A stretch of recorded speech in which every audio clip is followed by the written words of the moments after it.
Welcome to the Frontline Herbalism Podcast with your host Nicole Rose from the Solidarity Apothecary. This is your place for all things plants and liberation. Let's get started. Hello, welcome back to the Frontline Herbalism Podcast. This is another episode in the series all about the politics of trauma. I know you're probably thinking, like, what the hell has this got to do with herbalism? We don't actually talk about plants in the episode, sadly, not even like potatoes, which was so inevitable, but we didn't talk about it because me and the comrade have a shared love of potato-based products. But yeah, this kind of series is trying to amplify the different, forces of state violence that shape people's lives, whether that's, the occupation in Palestine or whether that's how capitalism is disabling and affects things like disability justice or trauma and addiction or trauma and chronic illness. Like, I'm just trying to kind of bring, I guess, more political understanding to the conversations around trauma and therefore around things like, like healing and recovery and, herbal support for PTSD. I hope you listened to the last couple of episodes about herbal support for panic attacks and different kinds of nervines. I'm going to be doing my best to have kind of more content like that because I know it's partly why people tune into the podcast. Unfortunately, I'm still very nauseous with my pregnancy. I managed 48 hours without vomiting, which felt like a massive success. And then sadly, I had a big vomiting session. But yeah, I think I am moving in a better direction now. But yeah, this episode, I just want to give a content warning that we talk about a lot of heavy things. We talk about repression in Belarus, policing, torture, the conditions in the prison system there, which are just absolutely like mind-blowingly, horrifically awful. And we also talk about, the importance of solidarity internationally. So I just want to give a big content warning that it's not the easiest of listening, but it is really important listening. And I hope you will learn about conditions in Belarus, and I hope that you will feel inspired to make a donation to the comrades from Anarchist Black Cross Belarus. There's only a handful of them and they do such fucking incredible work, seriously, so consistently for years, so much invisible labor, supporting prisoners and their families and people getting out of prison, all the while kind of recovering from their own experiences of state violence and trauma in the dictatorship. And yeah, I think they're amazing. I think they're some of the most inspiring comrades I know. So I hope you will feel inspired too. And yeah, definitely drop them a donation if you can after listening to this. And okay, let's crack on with the interview.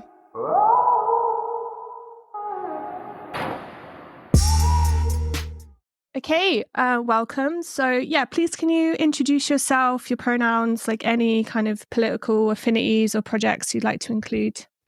All right. So my name is Boris, he, him. I'm part of Anarchist Black Cross Belarus, and that's pretty much it.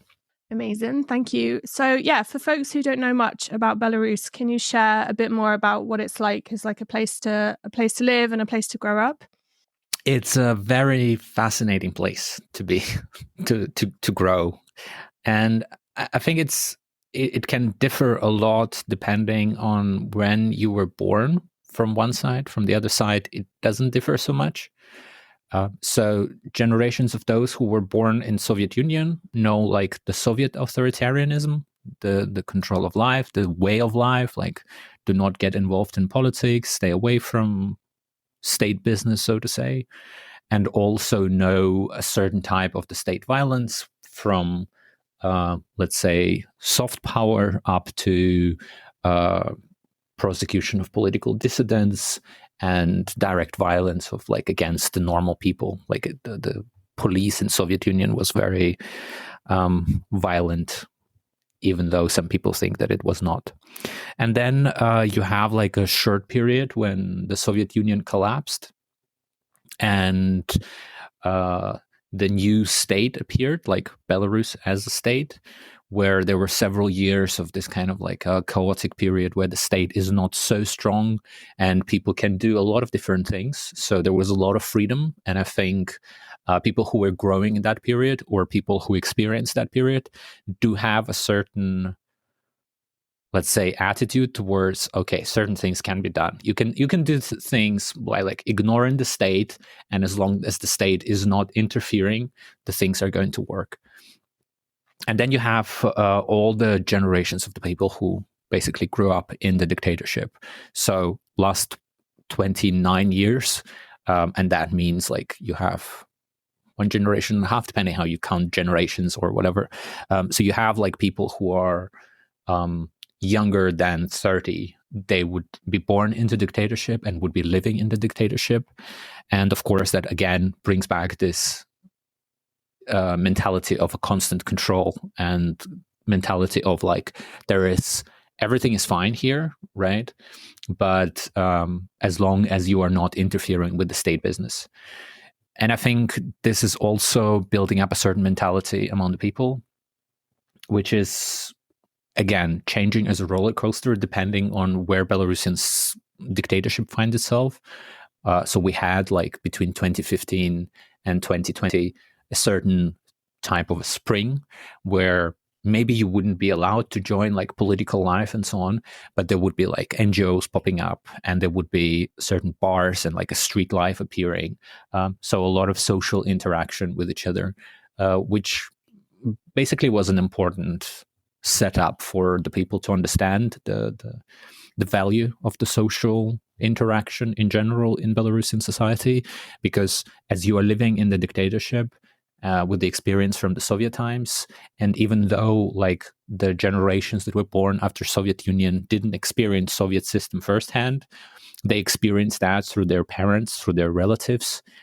So me growing up, for example, mostly after the Soviet Union, I did get in touch with the Soviet mentality a lot through my parents, who were like keeping me away from politics, who were trying to keep me away from troubles with the police and so on and so forth, because they kind of had their own perspective on the things. And they had this policy of not talking about the politics and talking about the politics only with trusted people, as thinking that they're always snitches. So this breaking up from 2015 to 2020, I think was an important factor in bringing up people together. And in general, Belarusian society, just to give you an impression, is quite violent. It is not a society of like well-off people. It is quite poor, and violence starts with family, continues into school, continues into your like education, and then at work, and then on the streets as well. So like in the 90s, for example, you should be like, toughing up. If you are growing up in capital or you're growing up in other cities, there is a very little chance that you wouldn't get into some brawl or some fights in the school or on the streets or something like that out of nowhere. So yeah, this violence, I don't know, it's hard to say if this violence is connected with the people alienated from the social, right? That they are not supposed to interact with each other. They're not supposed to participate in any things that are defining their life, or it is connected with, I don't know, frustration. And like there are for sure different reasons for this violence to be happening, but in general it was like that. I think the level of violence dropped to a certain extent when we are looking at the Belarusian society right now, but in general it stays as a very violent, and you expect to find yourself in the violent situations, and you learn how to deal with that, or you don't learn how to deal with that, but you like learn to minimize the damage that comes from that violence. Yeah. Wow. Yeah. Like like you said, the country is under a dictatorship for nearly 30 years. Like, I think for people, say, for example, like I'm from England, like I think people don't even understand like the concept of like dictatorship. Like, could you kind of explain like what that means for people who are not aware? Like, how does that kind of compare to like other places, for example? Like, what does that look like if you have like a different political opinion to the person in power? Like, what are the kind of consequences for those, kind of dissident perspectives or actions were so? I think one of the important factors of understanding dictatorship is this notion of consolidation of power, that the power is like very well consolidated, got together, everybody's following the same line. And everybody, not in the sense of society, but in the sense of people in power, in different positions of power, starting up from very small, like your local police officer, up to, I don't know, parliament and the dictator himself, or some, I don't know, local administration, city administration, and so on and so forth. So everybody's following the same line, and this line is defined by the decisions of very few or even like one person. So living in a dictatorship means that you are not even thinking that you can affect the way you are living, right? You can get better financially. You can like get a degree, go to university, earn a little bit more money, but you cannot affect in any way the rules of the game, right? And that's what you were born with, like this powerlessness and this understanding that whatever you think, whatever you want is not important, and you can go around the defenses and so on, as I was mentioning, but there is like a certain, big brother who defines whatever you're doing and how you're doing things, right? The rules are created, and you are just like, okay, yeah, from today to tomorrow, I will have to pay, more money for public transport, or I will have to pay more taxes, or I will have to do things in certain way, that I will have to do certain things in a way that the government wants me to do, right? So yeah, I think that's an important factor. So in general, like state is this massive power over the society. In different countries, it has different level of power. And when it becomes a dictatorship, it has like quite an overwhelming power, the power that is destroying the society, that is destroying the faith of individuals, but also social, in anything, like in any definitive way of living, right? And I think if you are coming to the point of disagreeing with something, you are like this, inside of you, you have this, something is brewing, and you think, this is not right. Like, I'm not going to stand on the side and watch this happens. I cannot like go on with injustice. I cannot go on with me being treated like shit, but also quite often it is about other people being treated like shit. So this kind of like collective solidarity is still impossible to destroy by the dictatorship. And we see that like generations and generations born into authoritarian regimes and dissent still forming up. This was in Soviet Union under the like total control of the state, right? This is also in Belarusian dictatorship. So when this happens, you get like from small amount of troubles. For example, you're in the school and you are becoming like a little bit oppositional, and you think, okay, I don't want to deal with Lukashenko anymore. I want to like try to change something in this society. There you can get like expelled from the school. You can get moved from one school to another. You can get like troubles with other school kids and so on. So there is already pressure applied from that point. If you are like a well-known troublemaker, let's say like that, and you are approaching the age of joining the university, most probably you will not be able to go to university. Or if you're a student in university and you are becoming like, let's say, an oppositional activist, you will get expelled from university for your political views, which will be not an official position. There are like a lot of different mechanisms that would be activated to create conditions that are like not possible for you to study anymore. So they just kick you out, and that's it. And inside of universities, there are like ideological workers still present who would be checking out the degree of like political dissent inside of the university.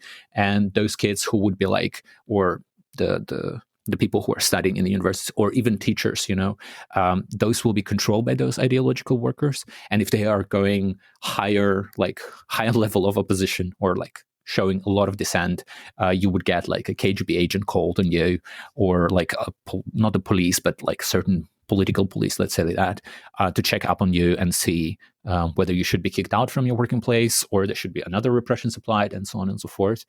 And that transfers even further into your working life. So if you're growing up on bigger enterprises, bigger state enterprises like factories, or maybe some, I don't know, office gigs that are not private, then the ideological workers are also there, and they are also working together with KGB to control the level of political dissent.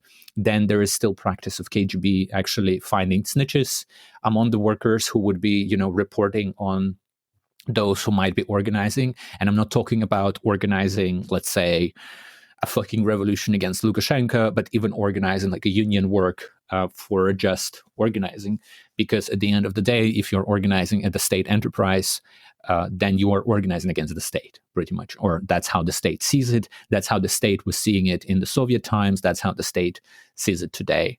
So that's where you are like supposed to always control your representation to the outside, and you always control who you're talking to, if that person is going to report you, if that person is aware. So there are no people who are, or maybe there are few people who are openly like anarchist in some places, not anymore, taking account the situation of the 2020.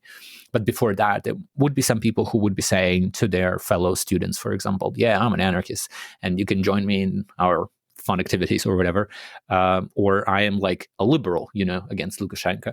But this is decreased a lot on the current wave of repressions. Yeah, so you're living under this constant pressure. And even if you're like after university or after school, you go working on the private enterprise, it is quite often that people will be pressured by their bosses into like political conformity. And it is quite often, you do not have that ideological workers in, let's say, private companies that are working for the West or even for the East, but you would have a possibility for the state to apply pressure to get you kicked out from work for your political activism. And on top of that, if you are renting, for example, a flat or a house or something like that, it is quite common as another, leverage on the political activists to get you kicked out from your apartments for your political engagement. And there are very few people who would be like standing up to the police and say, like, no, I'm not going to kick them up. And normally, actually, like this is the case that people are getting kicked out pretty easily from the rented flats. And I think like this is very few things to mention because there is way more to that. There is way more control over your life on different types. Of course, Belarusian dictatorship is not a full totalitarian regime where like every aspect of your life is controlled. You can still pick up between, like buying a water with gas or without in the supermarket. But like major decisions in your life are quite often not made by you, made for you by the people in power. Wow, yeah. Like, I know you said it isn't like a complete totalitarian regime, but from listening to you, like it really sounds like it. Like, and just from my perspective of always being really interested in people's bodies and their nervous systems, like I can't imagine the kind of hypervigilance and having to be like constantly aware of like who you're talking to and the consequences of like the smallest of comments, right? And how that could, lose you your place at uni or your job or your flat But that like does bring me to ask, like, how do people like resist the dictatorship? And I know like in 2020, there was a really huge uprising, which I think we'll probably return to a few times in the interview, but can you give a kind of brief overview of what happened in 2020? So, how people resist. I think you can, like, there is a long history of resistance towards this kind of like, towards the state and authoritarianism in general. And I don't know if it starts like the practices start from the Russian Empire or like the beginning of the Soviet times, but for sure, a lot of people learned these small moments of resistance from our parents or like the generations before us, how people were resisting the Soviet Union. And there is a lot that you can say, okay, this is apolitical. So A lot of people are, for example, stealing from the working places, and this is considered normality. If you're working for the state, right? If you're working on the state factory, people are just doing that, and it's quite common. And it is considered like one of the ways of restoring justice by certain people. So for sure, like there is this individual resistance, which never transforms for sure to destruction of the dictatorship. But there is a certain mentality that is forming up from that, right? That the state is not you, like it is in many cases in the West, right? So me experiencing like political atmospheres in the Western world, right? A lot of people do see the state as something they can affect from one side, but from the other side, something that they are part of. In Belarusian society, the alienation because of the dictatorship is very strong. So there is like very little perception of Belarusian state is something we are building, but rather Belarusian state is Lukashenko and his surrounding. So this mentality is very important. And as for like organized political resistance, I think the modern wave of the political resistance, it started after collapse of Soviet Union. There was a lot of political organizing, or even before the collapse of Soviet Union, when the state was like loosening the screws and people could start organizing and going on the streets and so on. So 90s were like very, or first part of the 90s was very volatile in political sense on the streets. And people were trying to affect politics even after Lukashenko was elected in 1994. And so there is this like mythology from one side of resistance against the state, against the injustice. Plus, Belarusian state is built on the still, like after collapse of Soviet Union, still celebrations of October Revolution and blah, blah, blah. So this can play a certain role, which I think is not really big, because people do not perceive it as like, okay, this is October Revolution was something, first of all, good. And second of all, like it actually brought people up against the injustice. So this is not really a big narrative. And in general, I think the role of, let's say, like liberal perspectives and just an abstract freedom played an important role in build up to 2020 protest. Because as I was mentioning, right, 2015, 2020, there was a little bit of more room to breathe, but also you have more access to the internet, more access to the information. People from Belarus are way more mobile than you compare it to the other countries, because of a very tiny country. So people would be going quite often to Poland, people would be going to Lithuania, to other neighboring countries and so on, and seeing how people live, and they start believing, okay, maybe that's not so bad. And and I think in general, like dissatisfaction, like there were several things that brought people to get together politically, and COVID played an important role in that because Belarusian state abandoned people in the struggle against COVID. So there were a lot of like prerequisites that mobilized the society and showed that you can be politically active, even though the state is like showing that it can control. And also, we've seen in 2020 that the Belarusian state is not as strong as it tries to pretend to be. So you do have all these mechanisms of control, right? But it crumbles when it starts scaling. And what I mean by that is that you can kick out from the factory, 5 people who are politically active.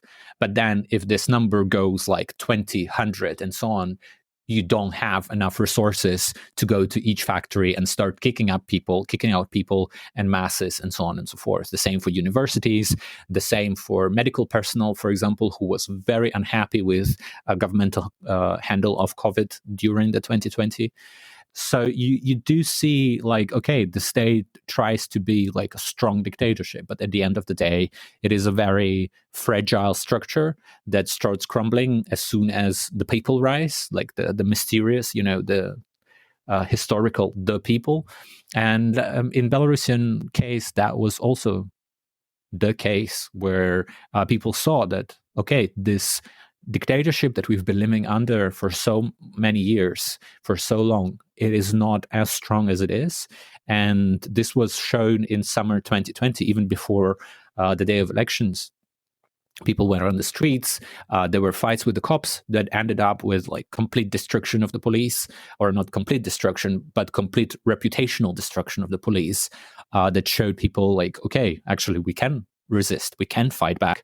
And this formed up to the day of election and like a bigger riots all around the country and so on and so forth, which turned into like months and months of so-called peaceful protests that were not really only peaceful.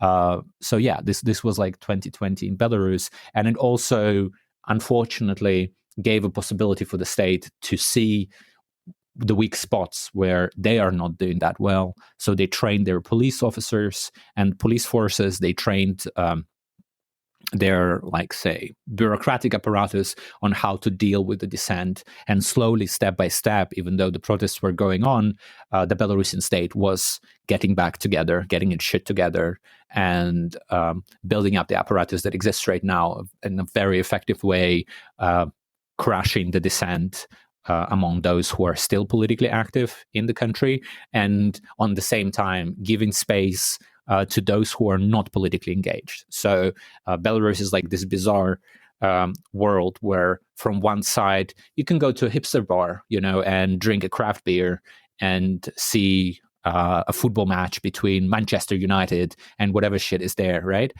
And at the same time, you would have situations where people are getting grabbed from the streets, or people are getting grabbed from their working places, beaten up, tortured in the police stations, and then recorded that on the video and then released that to the public through the public media and social networks, which the police is doing. So you do have like this basically push of the Belarusian state to say, hey, you can live, a normal life like people do also in Moscow, for example, right? You can live this normal life outside of politics and you will have certain benefits of that.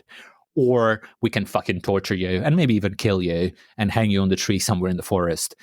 So a lot of people prefer to stay out of politics. And that's kind of like this policy of divide and conquer works pretty well with a lot of people in Belarus sticking to apolitical life, even though some of them maybe have been politically interested, let's say like that, in 2020. How many people sort of participated in the uprising? And I guess the other question was, I know it was at the start of the pandemic, and I remember on a previous talk listening to you about people had started to really self-organize the way that people did kind of worldwide around, organizing food and stuff for people who were shielding, or, organizing supplies. Was this kind of self-organization part of what led to the uprising, or what's your perspective?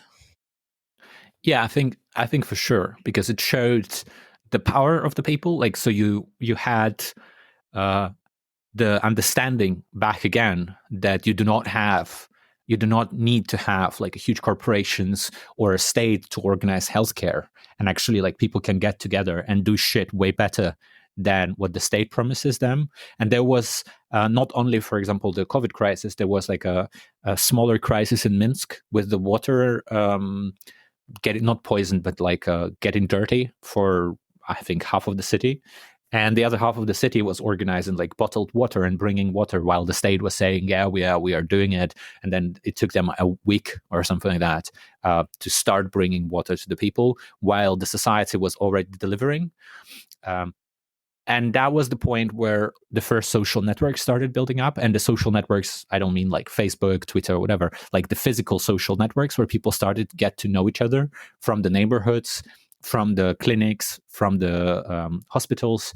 And this created an important factor in mobilizing, right? So it's not only you who write a desperate message in Twitter, let's go and fucking destroy the dictatorship, but rather you get together, you talk to the people, and you figure out, oh, there are so many angry people who are unhappy, so let's fucking go and do something.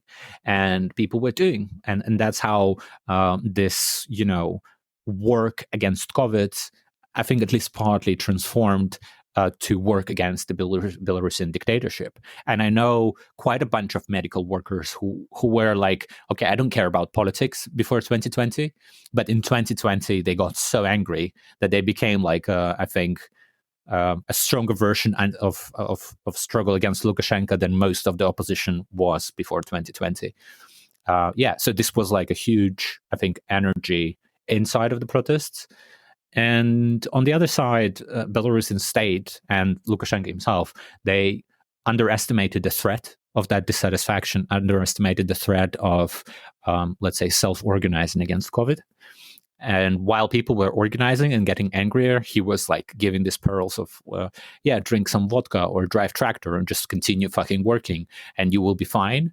And this would be also, like throwing wood into fire.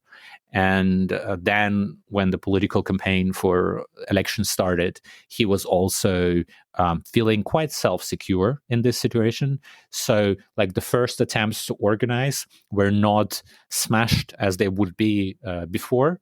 And for him, it was, from one side, underestimation, but from the other side, an important factor in moving further to the European Union and away from Russia, what was happening from 2015.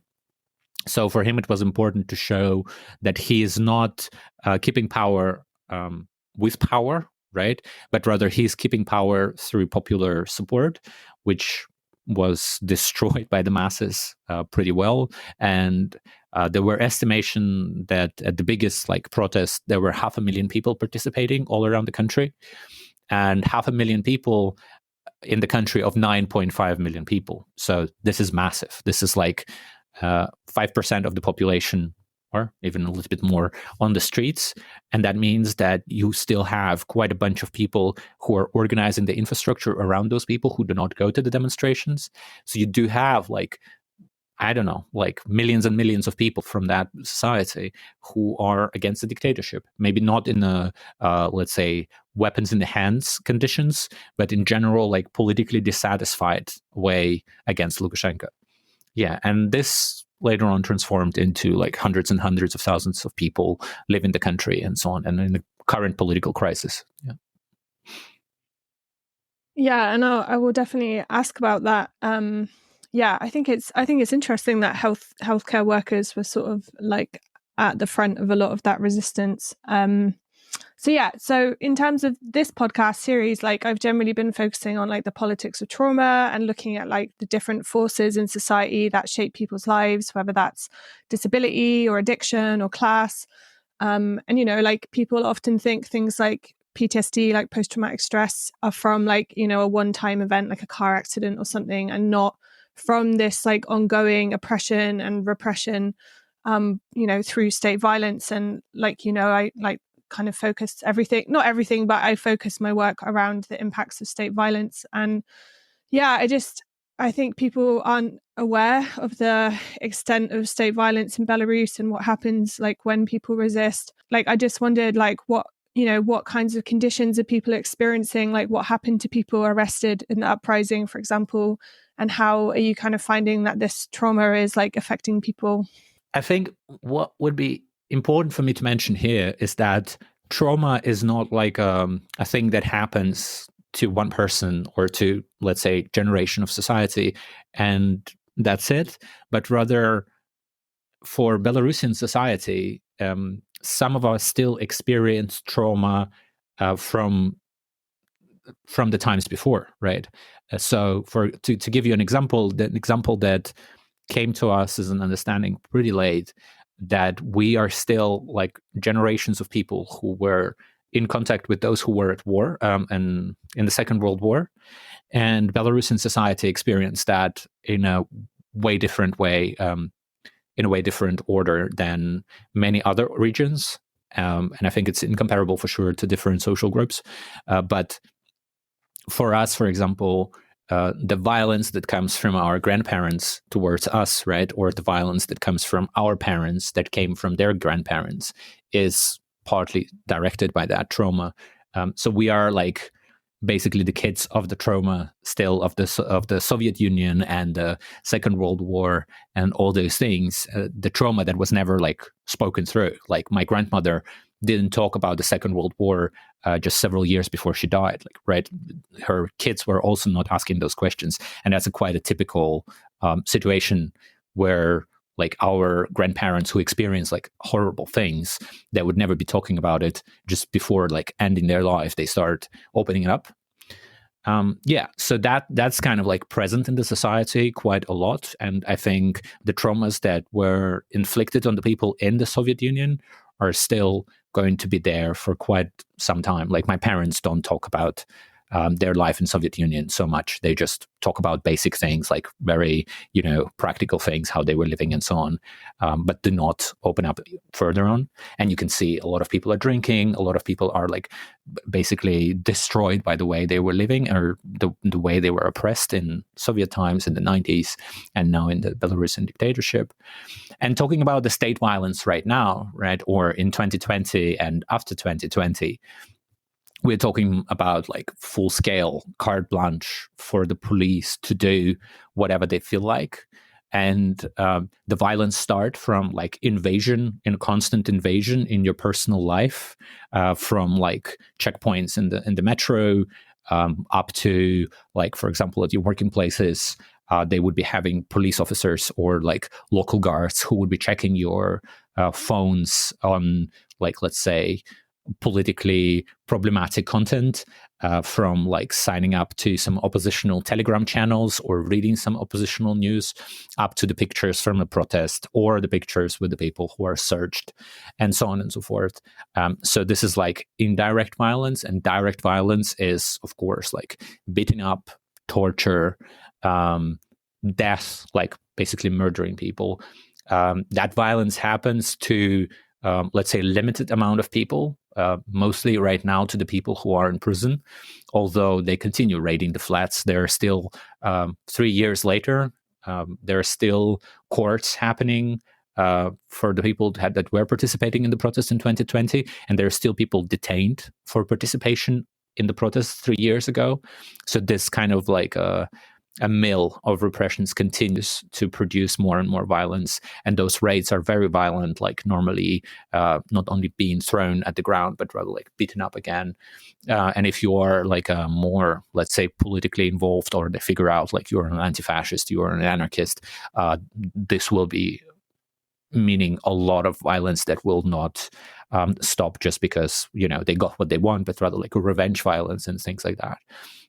So in 2020, that was the case. And there was also like thousands and thousands of people who were detained in the first days, just randomly on the streets quite often, who were severely beaten up in the police stations, in the prisons. Later on, many of them didn't get prosecuted. They were just, like arrested because they were in the middle of the street in the night, coming from their night shift from work.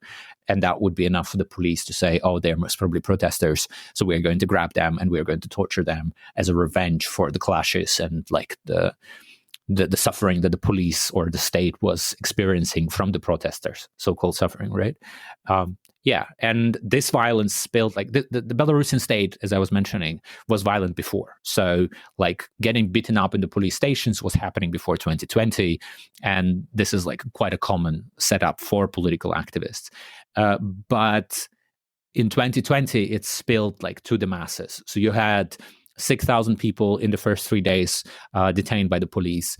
Many of them experienced police violence in one way or another, being beaten up to the extent like that their legs were completely blue and so on and so forth. And that experience, like you have 6,000 people, they have maybe, 20, 30 peer people in their surrounding that would be indirectly experiencing that violence, but also traumatized by that, and also like getting, a tick in their head that you shouldn't mess around with the state. So that like the violence basically spreads like a fucking wildfire, even though it's not affecting people directly. And then people who did experience that violence, some friends of mine are still doing therapy 3 years later, and they're still fucked. And this is not something you can deal easily because, you might be a person who got out of that violent situation and your trauma is like somehow, or traumatizing experience is somehow over. So you're in safety of Western country in one way or another, plus minus safety, right? But the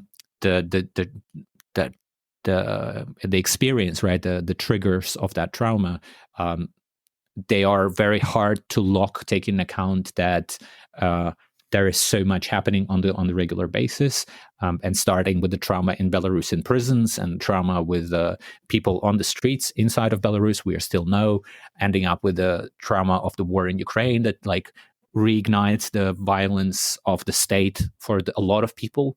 And that like another actually trauma for a lot of Belarusians came up since 2020, full-scale invasion. So like you basically have a situation from 2020 where people went into this distress mode, experiencing trauma on quite a regular basis because the violence was not stopping. You know, like you get arrested once, you get released, or you get into the prison and that's it. But rather you get released and then 1 or 2 weeks later you get detained again and you experience again violence. Some of you might experience again and again COVID in the prison because Belarusian state was using COVID inside of the prison to, let's say, attack the prison population as in a bad way, biological weapon. So they would take like sick people and just rotate them through the prison cells to spread COVID. So the protesters would go home completely sick with COVID and so on. So you have that on top. Like I had at least one friend who had long COVID for, I think, a year or something like that, plus psychological distress, plus all these things. So it's like, it makes it very hard to go through like an experience that is breaking to a certain extent. And as I said, it doesn't fucking stop. It feels like there is this barrel, you know, of a shit that is just poured on the shoulders of the people, and it doesn't have an ending for now. Yeah. Oof, thank you for sharing all of that. Like, it's really it's really intense to listen to, and I'm sure people listening to this podcast will be feeling the kind of same like goosebumps of the kind of like horror of it all. I know your group like particularly focuses on supporting people in prison, and both of us know like the whole next level of kind of trauma and violence in prison. But yeah, what are kind of prison conditions like in Belarus? Like, what are people experiencing in there? I think it's important to mention here that Belarusian prison system is a result of the Soviet prison system. Let's say like that, right? And a lot of lessons that were learned in the Soviet prison system were passed on to Belarusian prison system as well. And most of those are like negative for the prisoners and positive, let's say, for the state. And one of the things was back then, philosophically speaking or socially speaking, the idea of the prison was to break the person, to break any dissent that they show against the rules, against the law, against whatever concept the state has about their own power.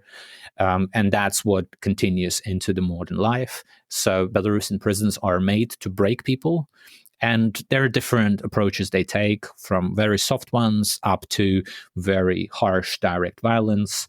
And there are at least, from 2020 to now, there are at least 3 prisoners who were participating in the protest in one way or another, who died inside of the prisons under unclear conditions.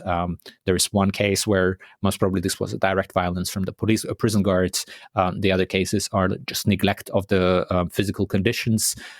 So it starts with the food, right? It starts with basic needs, like you do not have quite often a toilet, or you do have a toilet that is inside of the cell. If you are living in the fucking penal colony, the conditions are a little bit different, but in the prison cells, it is like that. The food in prisons in general is shit, right? It's unbearable, and it's rarely made to actually support the prisoners in the living manner. So you are actually dependent on your relatives to pass you food parcels, medicaments, vitamins, and so on and so forth. So this is like the basic beginning of, let's say, your physical approach. You are not exercising so much. I mean, you can do exercising yourself in the prison cell and so on. But as a political prisoner, for example, or a prisoner of, like, let's say, protests or uprising, there is an extra layer applied on how the prison guards can treat you. So there are several rules that would be applied on you, starting with social isolation. So no prisoners are allowed to talk to you, and you are not allowed to talk to other prisoners. This is quite common in some penal colonies, up to like being transferred from penal colonies. And penal colonies needs to understand is like this prison camp, right? Where you work, you go to work, you live in a barrack with 100 people and so on. So you're transferred from those to prison houses with like a higher security regime where you don't go out for 23 hours and you have 1 hour of a so-called walk, where there is a cell somewhere in the building that has no roof, so you can go into like 2x2 or 3x3 room, and you can see a little bit of a sky, but you do not actually have like a proper in a yard or something like that for a walk. And it's quite common that they would take it all away, right? All these privileges of going out for a walk, or quite often taking away the privilege of washing yourself or something like that, or the privilege of even talking to the people, or the privilege of getting a lawyer, or the privilege of getting visitations. Belarusian prisons allow very limited amount of visits per year, with very strict list of people who can visit you, and that would be like your close relatives only. So people are quite often getting married to see their partners in prison, just because of that. So this is basics. Then you also have the solitary confinement cells that are built as a continuation of that Soviet experience, where they're also made to break you, but not only through like solitary confinement, but through conditions inside of it. So quite often those cells are built up in such a way that they're extremely cold in winter and they don't have any heating, and they're very hot in summer. So people are getting so desperate that they break windows, for example, in those, or like go in their underpants the whole time. There is no bed inside of this place. There's just a wooden bench that is flipped to the wall, and you can sleep on it only for 8 hours in the night. And to understand how cold it gets, a friend of ours who is now in prison, he wrote about it, that you can sleep for 15 minutes in the night, and then you wake up and you do exercises for 30 minutes to warm up your body, and then you go to bed again for 15 minutes, and that's pretty much your like nightly routine, not to freeze to death. And that's where you like start understanding that the only reason why those people are alive is actually their will to live and will to fight further on. And that's like all the indirect violence that is used there. And of course, like beating up of people is quite common inside of the prisons, and quite often the prison guards are not using themselves, like they are not beating up people themselves, but rather they have prisoners who are working with them, and those prisoners would be like a tool to beat up and press the people into conformity. And in general, like Belarusian prison population is built on a very strict subculture that came again from the Soviet times, with a very strict hierarchies. And those hierarchies are also allowing prisoners to apply violence against each other, with the prison guards like completely closing eyes again on that violence. Yeah, so this is another level of violence. And of course, like this, I don't know, the constant uncertainty, because you don't fucking know what is going to happen to you next. It's not like you're, come into prison and you breathe out and okay, you got 5 years, or you got 10 years, or you got even fucking 20 years, but you can breathe out, and you can breathe out, but rather like you don't know what is going to happen to you in the next hours. When you close your eyes, you don't know what the guards will decide in the morning to do with you. But I think this type of violence is also, you can experience in all the prisons around the world, despite, like liberals saying, oh, our prisons are so humane and so on and so forth. Yeah. Oof, yeah. Like how is it for people who are kind of, that don't die in prison but are released from prison, like friends or comrades? Like how do you find these experiences are like affecting them longer term, kind of, like emotionally or with their physical health? Like what are the impacts of this prison system? It's hard to estimate, because in general people try to toughen up and come out, and I mean, most of the people who were in prison so far and got out were men that we are aware of. So they're trying to toughen up and say like everything's fine. But we do see that people are mentally broken, and they're getting the flashbacks of their experience constantly. There were attempts to, work with psychiatrists and psychoanalysts to work through that experience and try to, get out of it. But again, like the modern school of quite often the modern, how would you say, psychoanalysts are focused on this individual experiences, and quite often they alienate people from the groups that are like continuing the fight, because like, you know, in general it would be quite unwise to continue putting yourself in danger and re-experiencing the same problem if you're trying to get out of that trauma. So we did have experience where people would be like completely locking out, with like going through the psychoanalyst, therapist help, right? But then in some cases it helped a lot, because for a lot of people it is actually hard to process certain things on their own, and the therapists were fucking helping a lot to actually open up those people, and we like experienced our comrades in the way we never experienced them before. So this helps a lot. But in general, I think this experience is like this experience is basically life defining in such a way that it breaks people, but it also shows the sides of the people that you never know about. Yeah. And as for the people that are coming out right now, as I was mentioning, right, that there were comrades who were detained in 2020, and they served like 15, maybe 20 days in prison, or 30 days in prison. So those were like short-term arrests. Many of them also got traumatized to the extent that they are continuing to do therapy. They are continuing, like there were some group therapies among like the activists who were trying to deal through this collective experience. But I think a lot of that trauma is not getting processed in any way, because people find themselves in exile. So they're outside of the country, and they are finding themselves in social exile as well, because we are, you know, like in 2020, most of us were living in Minsk. After 2020, most of us are living all around the place. So you do not have the possibility of physical meetings, of constant physical meetings and things like that, to go through that experience, to support each other. But I think like in general, there was a lot of, and there is still a lot of collective support, not only like, you know, ABC doing their stuff, but rather a lot of people are taking care of each other. And this solidarity and kind of support transcends certain political borders. So it's not only, you know, like anarchists are helping anarchists, liberals are helping liberals, but rather like with certain political groups where you don't have so much of a conflict right now, you can actually say, oh yeah, we have the same experience about that shit. We understand like how the state is working, and it's hard, for example, for then other groups to say, oh no, the police is a great institute, we just need to reform it, because everybody experienced police in one way or another, not only in Belarus but in other countries, and they're way more radical towards the police than they were in 2020. So I think like this trauma is in some way uniting for us. And as I said, it is unstopping. Like the traumatic experience is not stopping yet.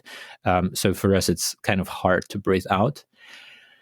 As for the physical aspect of it, I think most of the comrades would agree that it's just fucking you up very hard. It's fucking you up to such an extent that you will never recover. Let's say like that. You will never recover from the consequences of being in prison. And of course, no prison will admit that. They will say, no, you left a healthy person. But reality is you can get like, you know, lung conditions and skin conditions from other prisoners, up to, because you're in constant stress, your body starts collapsing and stuff like that. Yeah, so I think, or from the fucking food, your stomach is not going to survive this for very long. And people come out, they recover to a certain extent, but this is some kind of experience that comes back again and again. You know, like, oh, the pain in the knee, that comes from this. Oh, the pain in the back, oh, this is from that hit, and so on. So those things are, from my experience, like in some cases, they never go away, right? And yeah, that's basically like where you can say that the state is fucking you up. It's basically killing you. in the fast way or in the slow way, but in one way or another, it is doing its job in like destroying the lives, physical, mental, of the people who are trying to make the world into a better place. Yeah, for sure. Like, I think one of my favorite quotes is, I can't remember who said it, but it was someone from the IRA in Ireland who said, like, you can never really leave prison because prison never really leaves you. And like, I think anyone that's been inside will like know that effect of, yeah, this kind of like long-term imprint, like you said. And yeah, whether that's like, I mean, I don't separate like physical and mental, but like, yeah, there's all sorts of like wounds, right? So you mentioned about people living in exile, and I know that many people had to go on the run or flee to different countries after the uprising in 2020. And I just wondered, like, and you know, as well as before, right? Like, I know ABC Belarus have been touring a lot, talking about earlier waves of repression, but I just wondered, like, what is life like for people living in the diaspora? Like, what are the kind of emotional effects of not being able to return home, if that makes sense? Right. I think it depends when you were talking about like the period of time, the period of like the state of diaspora at different times from 2020, because there was a lot of hopefulness in 2020, 2021, when people left and they thought, okay, we'll leave like for half a year, 3 months, and then we go back home. Some of the people believed that this short break will lead to a new uprising and we will go back and we'll continue our political struggle. The others believed that, okay, we will, sit through this turbulence of state violence and state repressions, and they will go down. And when they go down, we can go back home. But I think somewhere from the period of like full scale invasion of Ukraine, this hopefulness like completely disappeared, and now people started understanding there is no way back home like right now and in nearest future, because it looks all so fucking grim. There were like certain groups inside of the diaspora were saying, okay, yeah, like right now Ukraine is going to kick out asses of Russians, and then Belarusian and Ukrainians will go and kick out ass of Lukashenko as well, which becomes also quite unrealistic. And with that, like the hopefulness of the inside of the diaspora, inside of the like migrant circles of Belarusians is very low. And with that, like understanding that, okay, there is no going back home, people are just adapting to the new reality. A lot of people are starting to live like to settle, right? To settle in the proper way. Finding a constant, like a permanent place to live, or starting education for 5-6 years and things like that. So I think there is not so much of that hopefulness left, even inside of the anarchist circles, inside of like anti-fascist circles who were struggling. Even when like some of our comrades are fighting right now in Ukraine, there is like very few people who are like completely enthusiastic and believe in a bright future for all of us. And talking about how this affects people in reality, I think it's very hard to estimate that, because there are so many angles to that of like living in exile and not being able to interact with your surrounding, with your home, with everything that you know, right? And this starts from, constant contacts to your friends or to your family, and ending up with experiencing certain, again, traumatic or certain life-defining experiences, like, for example, your close relatives or your close friends die, and you can't go and, be in the circle of people with whom you can mourn about that. So this is quite often that people lose their relatives or loved ones in the country, and they are like on the long distance from that country. And this is, I think, fucking you up to such an extent that you will not understand for quite some time, because you are not processing things for you've not been processing things for a very long time. Yeah. So, yeah. And I think the other part is, for a lot of people inside of the diaspora, is the breakup with the Belarusian reality, because at the end of the day, the things are going on inside of Belarus, and many of us are stuck in that, reality of 2020, 2021. So the longer the time passes, the harder it is actually to find common ground with the people who are still there, and with your friends who are still there, or with your relatives who are still there, because they're starting to live in the reality many of us don't understand. And on top of that, it depends where people ended up, in which country. And I think reality of the Belarusian diaspora in Ukraine right now is very different from the reality of the Belarusian diaspora in Poland or in Germany. As in Ukraine, you do have a certain mobilizing factor against the Russian invasion. So people do see Russian invasion as a factor of, like, not as a factor, as a point in the continuation of the struggle against Lukashenko. And this is kind of like gives you still a little bit of hopefulness, a little bit of like, okay, belief that you can affect the things in one way or another. But if you're like in Poland or in Lithuania, I think that hopefulness is, as I was mentioning, gone. And there is more like hopelessness came back with understanding that, I mean, we are like really powerless in the things that are happening. And a lot of people do find comfort in like a daily routine of their continuation of the projects that they were doing. So we do have, like, let's say, NGOs or some social projects that are continuing in exile, and they are in some way targeting still people inside of Belarus. But reality is that they are like working outside of the country for very few inside of the country. And it still gives you a little bit of a comfort because you are like, you're helping at least someone in it. Yeah, I think that's one of the factors as well. But in general, like, people are spreading out. People have way less belief that the things can change. And I think people are like slowly sinking into that a mode of experience or processing what they experienced in last years, and only now start figuring out which effect it has on their life now and which effect it will have on their life later on. Yeah, for sure. Like, and I think there's always that double-edged sword, isn't there, with any sort of uprising, because people get that feeling of like power and like we can change things, and then there's always this wave of like state violence afterwards or during, and then yeah, it's kind of hard for that despair and hopelessness to not like really take its toll. But yeah, moving on to kind of solidarity, like I know we both really value the role of solidarity in keeping our friends alive in prison and resisting state violence in general. Like, what difference does it make to people experiencing repression or surviving prison, for example, to experience solidarity? I think for me, it's I can give you an ideological view of that, where the belief in general is that if you have, like, even if not talking about the anarchist movement, right?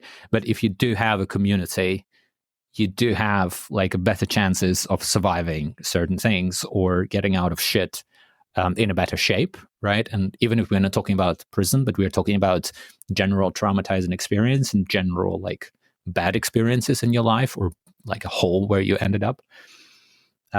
And yeah, and I think, like, for me personally speaking, it's very warming and it's very encouraging to know that your struggle, your like life and goals and values are not only living in your heart, but rather like there are people outside of the prison who are, you know, going to hold to you and going to help you to go through those hard times.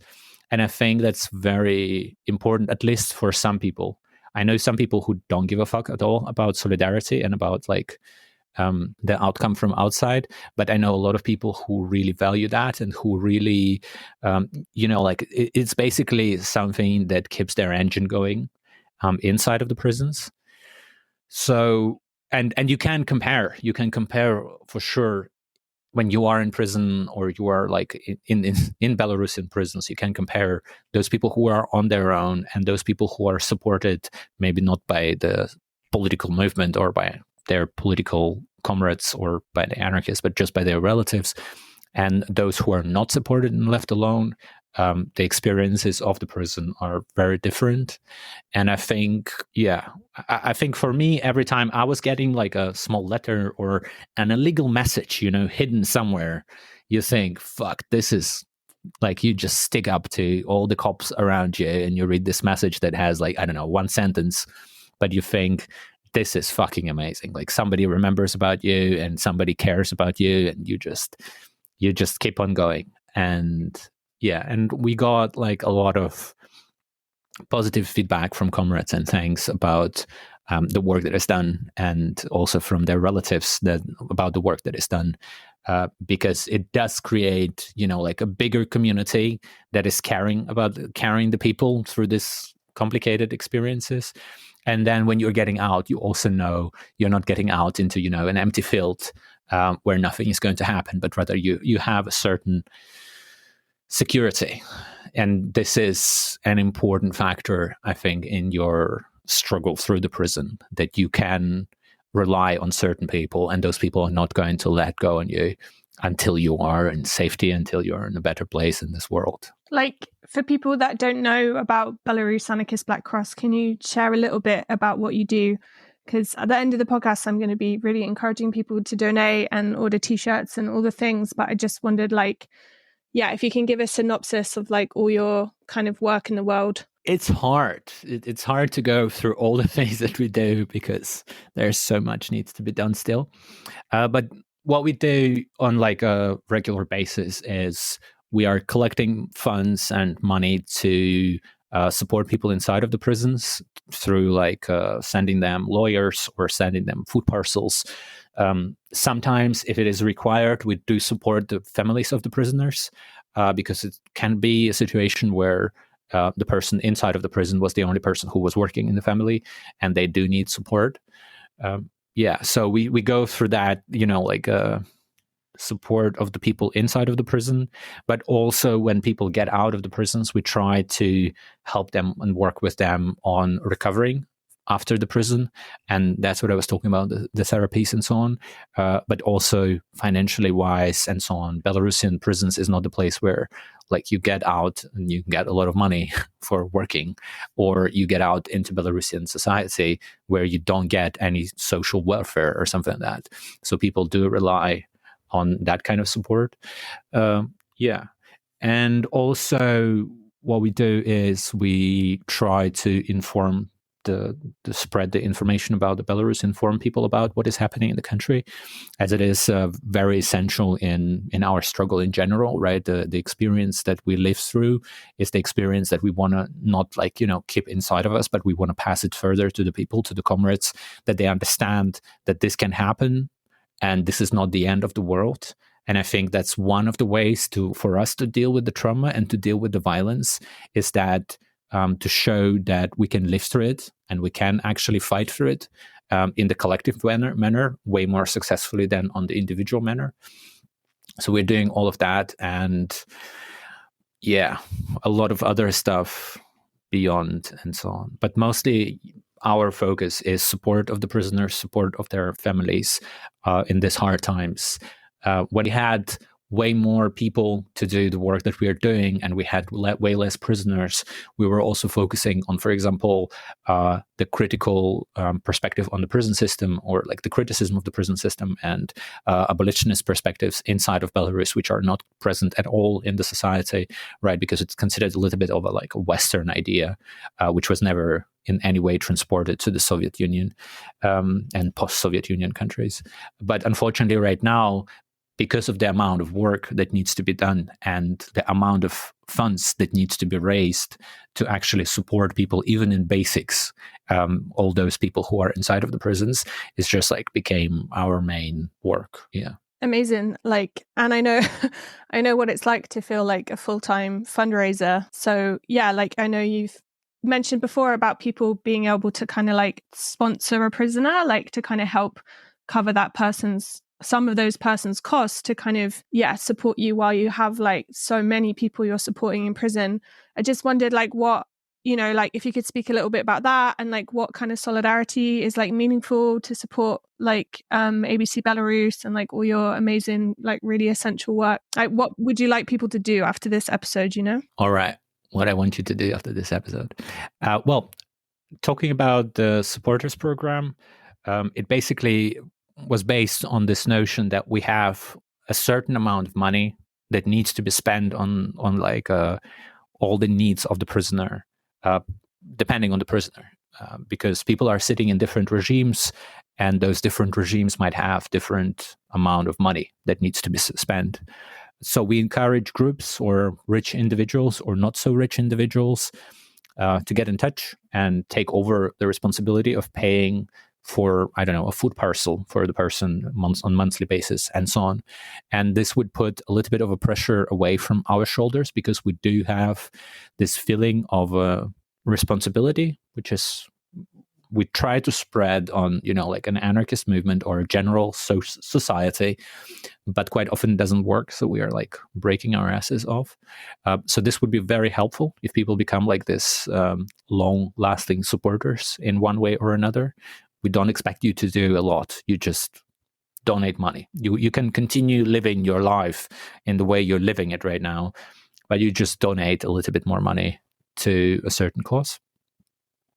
As for what people can do, of course, the solidarity actions, like even a small solidarity action in front of like Belarusian embassy somewhere in the middle of nowhere, is something that is helping out. And I think in the moments when it's becoming quite desperate, it's also nice to see that it's not only you and maybe a couple of dozens of others who care about that, but rather there are comrades all around the world who remember about your struggle and who see themselves as part of that struggle, and you see themselves. So you build up the small connections through small actions that do not require so much energy and so much time and stuff like that.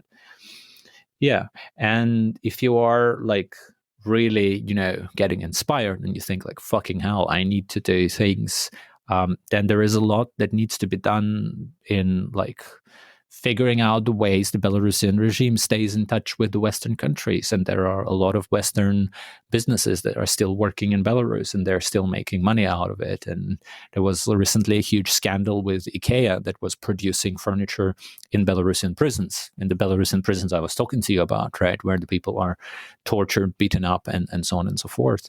And IKEA is like a big thing, but there are a lot of smaller things that are doing that. And I think on top of that, of course, supporting the struggle of our comrades and in general, the people in Ukraine against the Russian invasion is part of that struggle, is part of the struggle against like the general authoritarianism of the regime, of the region, and the attempt to push back through this, like a general dictatorship building in Eastern Europe and fighting in your own places. I think the more fucked up UK gets, the more fucked up Belarus will get for sure. Like if you get a small little fascist country in your island, there is a little hope for all of us around the world.